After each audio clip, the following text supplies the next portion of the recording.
ഐസ്ക്രീമിൻ്റെ മലയാളം എന്താണെന്നുള്ളത് ഇന്നുവരെ ആർക്കും അറിയില്ല. ഐസ്ക്രീം എപ്പോഴും ഐസ്ക്രീമായിട്ട് തന്നെയാണ് പറയപ്പെടുന്നത്.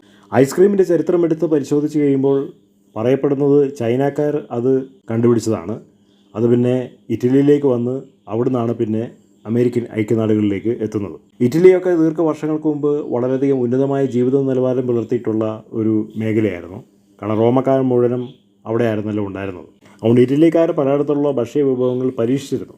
ഈ മാഗി വെർമിസെല്ലിയുടെ മുകളിൽ സോസ് ഒഴിച്ച് ഐസ് ഇട്ടിട്ട് കഴിക്കുന്നൊരു പ്രവണതയുണ്ടായിരുന്നു. കാലക്രമേണ അത് ക്രീമുമായിട്ട് അവർ ബ്ലെൻഡ് ചെയ്തു.